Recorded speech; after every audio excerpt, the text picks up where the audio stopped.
10 വർഷത്തെ ഇടതുപക്ഷ ഭരണത്തിനു ശേഷം UDFന്റെ തിരിച്ചുവരവിനാണ് കേരളം സാക്ഷ്യം വഹിച്ചത്.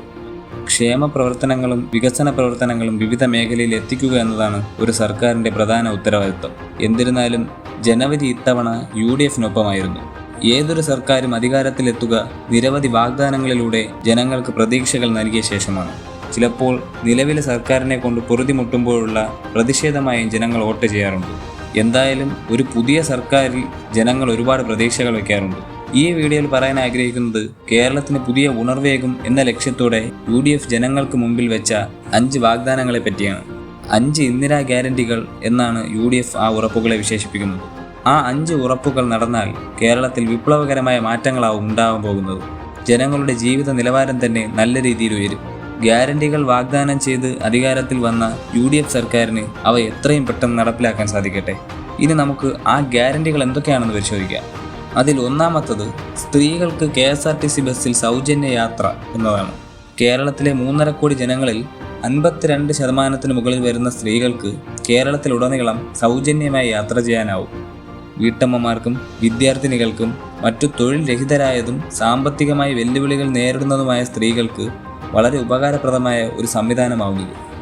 52% മുകളിൽ വരുന്ന സ്ത്രീകൾക്ക് ലഭിക്കുന്ന ഈ ആനുകൂല്യം കേരളത്തിലെ പൊതുഗതാഗത സംവിധാനത്തിൻ്റെ ഉപഭോഗം കൂടുന്ന നിലയിലേക്ക് വരികയും അതുമൂലം പൊതുനിരത്തിലെ വാഹനങ്ങളുടെ എണ്ണം ചെറിയ രീതിയിൽ കുറയ്ക്കാനും സാധിക്കും.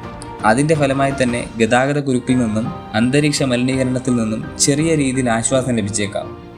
എങ്ങനെ നോക്കിയാലും ജനങ്ങൾക്ക് ഈ സംവിധാനം വളരെ ഉപകാരപ്രദമാണ്. സ്ത്രീകൾക്കാണ് ഈ സംവിധാനം നേരിട്ട് ലഭിക്കുന്നതെങ്കിലും ഇതിൻ്റെ എഫക്റ്റ് പൊതുസമൂഹത്തിന് മുഴുവൻ ലഭിക്കും.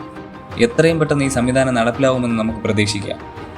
രണ്ടാമത്തെ ഗ്യാരണ്ടി കോളേജിൽ പഠിക്കുന്ന പെൺകുട്ടികൾക്ക് മാസം 1000 രൂപ ധനസഹായം എന്നതാണ്. ഇതും സമൂഹത്തിന് വളരെ ഗുണപ്രദമായ കാര്യമാണ്. വിദ്യാഭ്യാസ സംവിധാനത്തിന് വളരെ പ്രാധാന്യം കൊടുക്കുന്ന ഒരു സംസ്ഥാനം എന്ന നിലയിൽ ഈ സംവിധാനവും എത്രയും പെട്ടെന്ന് നടപ്പിലാവുമെന്ന് പ്രതീക്ഷിക്കുന്നു. സാമ്പത്തികമായി പിന്നോക്കം നിൽക്കുന്ന കുടുംബത്തിലെ വിദ്യാർത്ഥിനികൾക്ക് പ്രത്യേകിച്ച് ഇതൊരു കൈത്താങ്ങാവും. എല്ലാ മാസവും ഈ പറഞ്ഞ തുക അക്കൗണ്ടുകളിലേക്ക് അയച്ചു കൊടുക്കുമെന്നാണ് മനസ്സിലാവുന്നത്. 3. ക്ഷേമ പെൻഷൻ 3000 രൂപയായി ഉയർത്തും എന്നതാണ്. നിലവിൽ ക്ഷേമ പെൻഷൻ 2000 രൂപയാണ് കേരളത്തിൽ. UDF സർക്കാർ 2011 മുതൽ 2016 വരെ ഭരിച്ച സമയത്ത് ക്ഷേമ പെൻഷൻ വിതരണത്തിൽ പോരായ്മകൾ വരുത്തിയത് അന്നത്തെ പ്രതിപക്ഷമായിരുന്ന LDF രാഷ്ട്രീയ ആയുധമാക്കിയിരുന്നു. ആ പോരായ്മകൾ നികത്താൻ ഇതൊരു അവസരമായി കണ്ട് കൈകാര്യം ചെയ്യാൻ ഇന്നത്തെ UDF സർക്കാരിന് സാധിക്കട്ടെ. മറ്റൊരു വളരെ പ്രധാനപ്പെട്ട വാഗ്ദാനം ഉമ്മൻചാണ്ടി ആരോഗ്യ ഇൻഷുറൻസ് എന്ന പേരിൽ ഓരോ കുടുംബത്തിനും 25 ലക്ഷം രൂപയുടെ കവറേജാണ്. ഇത് വളരെ മികച്ച ഒരു പദ്ധതിയാണ്. ചികിത്സാ ചെലവുകൾ വർദ്ധിക്കുന്നു എന്ന കാരണം ചൂണ്ടിക്കാട്ടിയാണ് ഇത്തരമൊരു പദ്ധതി UDF വാഗ്ദാനം ചെയ്യുന്നത്. ജനങ്ങൾ വളരെ പ്രതീക്ഷ വയ്ക്കുന്നുണ്ട് ഇതും എത്രയും പെട്ടെന്ന് പ്രാബല്യത്തിൽ വരട്ടെ എന്ന് നമുക്ക് പ്രത്യാശിക്കാം. 5ാമത്തെ ഗ്യാരണ്ടി യുവാക്കൾക്ക് ബിസിനസ് തുടങ്ങാനും മറ്റുമായി 5 ലക്ഷം രൂപയുടെ വായ്പ എന്നതാണ്. ഈ വായ്പയുടെ മറ്റൊരു പ്രത്യേകത പൂർണ്ണമായും പലിശരഹിതമാണ് എന്നതാണ്. വിദ്യാഭ്യാസം പൂർത്തിയാക്കിയ ശേഷം തൊഴിൽ ലഭിക്കാൻ ബുദ്ധിമുട്ട് അനുഭവിക്കുന്ന യുവാക്കൾക്ക് ഇതൊരു കൈത്താങ്ങാണ് എന്ന കാര്യത്തിൽ സംശയം വേണ്ട.